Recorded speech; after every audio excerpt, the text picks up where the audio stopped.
Selamat pagi Bapak Ibu Saudara kekasih Tuhan. Bersyukur pagi hari ini kita jumpa lagi dalam saat teduh bersama. Kita akan merenungkan firman Tuhan melalui pedoman saat teduh 4B GKI Residen Sudirman. Hari ini Minggu tanggal 12 Maret 2023 dengan judul renungan Kisah Kasih yang Menyegarkan. Bapak, Ibu, dan Saudara, mari kita awali saat teduh kita. Kita akan memuji Tuhan dari lagu Firman-Mu ku pegang selalu. Mari kita pujikan bersama.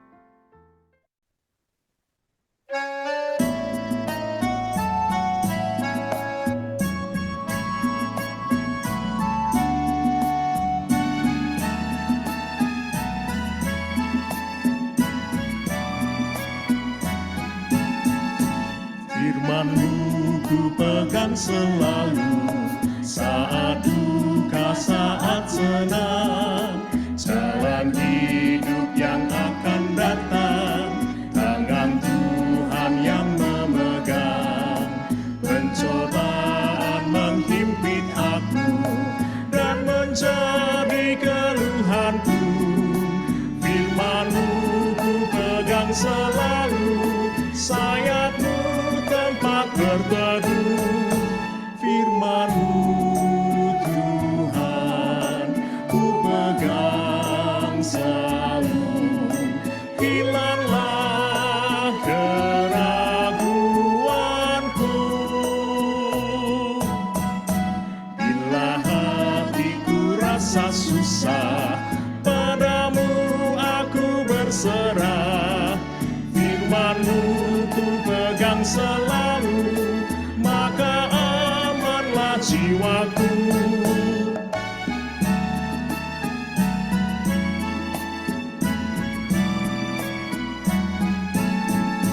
Firman-Mu ku pegang selalu, saat duka, saat senang, jalan hidup yang akan datang, tangan Tuhan yang memegang.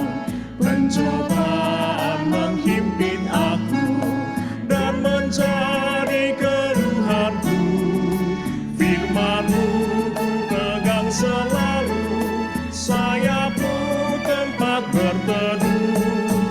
Firman-Mu Tuhan ku pegang selalu, hilanglah keraguanku. Bila hatiku rasa susah, padamu aku berserah. Firman-Mu ku pegang selalu, maka amanlah jiwaku. Bapak, Ibu, dan Saudara yang dikasihi Tuhan, air sangat bermanfaat dalam hidup manusia. Salah satu kegunaannya adalah untuk diminum. Apabila tubuh kita kekurangan air, maka akan berdampak buruk bagi kesehatan. Di cuaca yang cukup gerah, kita membutuhkan air untuk mendapatkan kesegaran. Jika dalam tubuh jasmani saja kita membutuhkan air yang menyegarkan bagi kelangsungan hidup, maka dalam kehidupan spiritual kita juga perlu disegarkan agar terus bertumbuh dalam pengenalan akan Tuhan. Melalui cerita perjumpaan Yesus dengan perempuan Samaria, kita akan diajak untuk merenungkan betapa besar kasih Allah yang menyapa dan memulihkan umat-Nya. Firman Tuhan yang mendasari saat teduh kita pagi hari ini diambil dari Yohanes 4 ayat 5 sampai dengan ayat 21 dan dilanjutkan ayat 34 sampai ayat 42.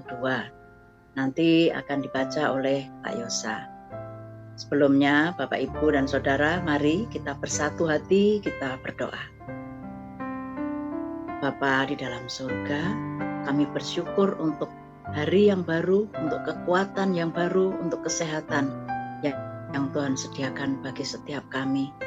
Bahkan pagi hari ini kami juga bersyukur Tuhan sediakan firman untuk kami renungkan.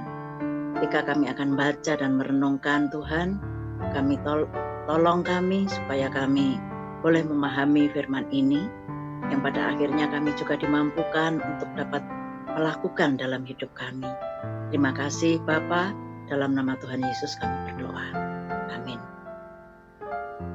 Ya, mari kita membaca firman Tuhan dari Yohanes 4 ayat 5 sampai dengan 21, dilanjutkan ayat 34 sampai dengan 42 yang menjadi dasar untuk renungan kita pagi hari ini. Yohanes 4 ayat 5 sampai dengan 21. Maka sampailah ia ke sebuah kota di Samaria yang bernama Sikar, dekat tanah yang diberikan Yakub dahulu kepada anaknya Yusuf. Di situ terdapat sumur Yakub. Yesus sangat letih oleh perjalanan, karena itu ia duduk di pinggir sumur itu. Hari kira-kira pukul 12. Maka datanglah seorang perempuan Samaria hendak menimba air. Kata Yesus kepadanya, "Berilah aku minum." Sebab murid-muridnya telah pergi ke kota membeli makanan. Maka kata perempuan Samaria itu kepadanya, "Masakan engkau Yahudi minta minum kepadaku, seorang Samaria?" Sebab orang Yahudi tidak bergaul dengan orang Samaria. Jawab Yesus kepadanya, "Jikalau engkau tahu karunia Allah dan siapakah dia yang berkata kepadamu, 'Berilah aku minum,' niscaya engkau telah meminta kepadanya dan ia telah memberikan kepadamu air hidup." Kata perempuan itu kepadanya, Tuhan, engkau tidak punya timba dan sumur ini amat dalam. Dari manakah engkau memperoleh air hidup itu? Adakah engkau lebih besar daripada bapa kami Yakub yang memberikan sumur ini kepada kami dan yang telah minum sendiri dari dalamnya, ia serta anak-anaknya dan ternaknya?" Jawab Yesus kepadanya, "Barang siapa minum air ini, ia akan haus lagi. Tetapi barang siapa minum air yang akan kuberikan kepadanya, ia tidak akan haus untuk selama-lamanya. Sebaliknya, air yang akan kuberikan kepadanya akan menjadi mata air di dalam dirinya, yang terus-menerus memancarkan sampai kepada hidup yang kekal." Kata perempuan itu kepadanya, "Tuhan, berikanlah aku air itu, supaya aku tidak haus dan tidak usah datang lagi ke sini untuk menimba air." Kata Yesus kepadanya, "Pergilah, panggillah suamimu dan datang ke sini." Kata perempuan itu, "Aku tidak mempunyai suami." Kata Yesus kepadanya, "Tepat katamu bahwa engkau tidak mempunyai suami, sebab engkau sudah mempunyai 5 suami, dan yang ada sekarang padamu bukanlah suamimu. Dalam hal ini engkau berkata benar." Kata perempuan itu kepadanya, "Tuhan, nyata sekarang padaku bahwa engkau seorang nabi. Nenek moyang kami menyembah di atas gunung ini, tetapi kamu katakan bahwa Yerusalemlah tempat orangnya." Kata Yesus kepadanya, "Percayalah kepadaku, hai perempuan, saatnya akan tiba bahwa kamu akan menyembah Bapa bukan di gunung ini dan bukan juga di Yerusalem." Kita lanjutkan ayat yang ke-34. Kata Yesus kepada mereka, "Makananku ialah melakukan kehendak Dia yang mengutus aku dan menyelesaikan pekerjaannya. Bukankah kamu mengatakan 4 bulan lagi tibalah musim menuai? Tetapi aku berkata kepadamu, lihatlah sekelilingmu dan pandanglah ladang-ladang yang sudah menguning dan matang untuk dituai. Sekarang juga penuai telah menerima upahnya dan ia mengumpulkan buah untuk hidup yang kekal, sehingga penabur dan penuai sama-sama bersukacita. Sebab dalam hal ini benarlah peribahasa, yang seorang menabur dan yang lain menuai. Aku mengutus kamu untuk menuai apa yang tidak kamu usahakan. Orang-orang lain berusaha dan kamu datang memetik hasil usaha mereka." Dan banyak orang Samaria dari kota itu telah menjadi percaya kepadanya karena perkataan perempuan itu yang bersaksi, "Ia mengatakan kepadaku segala sesuatu yang telah kuperbuat." Ketika orang-orang Samaria itu sampai kepada Yesus, mereka meminta kepadanya supaya ia tinggal pada mereka, dan ia pun tinggal di situ 2 hari lamanya. Dan lebih banyak lagi orang yang menjadi percaya karena perkataannya. Dan mereka berkata kepada perempuan itu, "Kami percaya, tetapi bukan lagi karena apa yang kau katakan, sebab kami sendiri telah mendengar dia, dan kami tahu bahwa dialah yang benar-benar juru selamat dunia." Demikian firman Tuhan. Terima kasih Pak Yosa. Bapak, Ibu, dan Saudara, perjumpaan Yesus dengan perempuan Samaria dapat dikatakan perjumpaan yang tidak lazim. Sejarah mencatat bahwa orang Yahudi dan Samaria mempunyai konflik yang sangat panjang dan kompleks. Samaria sebenarnya juga berasal dari bangsa Yahudi. Namun, pada saat Israel Utara jatuh ke tangan kerajaan Asyur, maka keturunan mereka menjadi campuran. Orang-orang Samaria juga menyembah Allah lain, sehingga membuat mereka dipandang hina oleh orang Yahudi. Oleh karena itulah, perempuan Samaria meragukan mengapa Yesus meminta air minum kepadanya.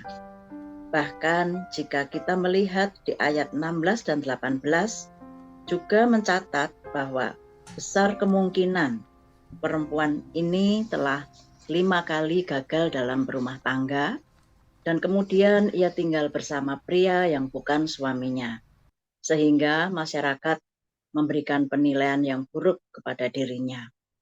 Kendati demikian, perbedaan tidak menghalangi Yesus untuk mewartakan kasih Allah.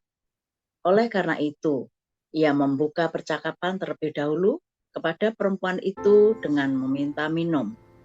Dalam hal ini, Yesus memiliki tujuan, yakni agar perempuan Samaria itu dapat menerima dan menikmati air hidup yang adalah keselamatan dari Yesus.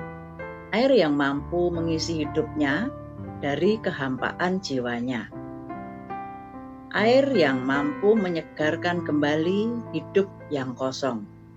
Perempuan itu pun menyadari bahwa yang sedang bercakap-cakap dengannya bukan sembarang orang. Alhasil, perempuan itu pun menerima Yesus sebagai juru selamatnya dan mengabarkan tentang Yesus pada orang Samaria yang lain. Dapat kita baca pada ayat 39 sampai 42. Bapak, Ibu, dan Saudara, mari kita merenungkan persoalan apakah yang pernah membuat kita merasa hampa dan kehilangan arah. Tindakan apakah yang telah Bapak, Ibu, Saudara lakukan agar hidup makin terarah kepada Tuhan? Mari kita berdoa. Bapa di dalam surga, terima kasih untuk firman-Mu pada pagi hari ini yang Tuhan sediakan bagi setiap kami. Bapa, ajarlah setiap kami untuk selalu bersyukur atas kasih Tuhan yang menyegarkan kehidupan kami, agar hidup kami semakin hari semakin berkenan kepada Tuhan. Terima kasih Bapa untuk kesempatan pagi hari ini. Di dalam nama Tuhan Yesus kami berdoa. Amin. Bapak, Ibu, dan Saudara, mari kita merespon firman Tuhan pagi hari ini. Kita akan mengisi hidup kita dengan rajin membaca firman Tuhan, baik secara pribadi maupun bersama dengan komunitas, agar hidup kita dapat tidak mengalami kehampaan.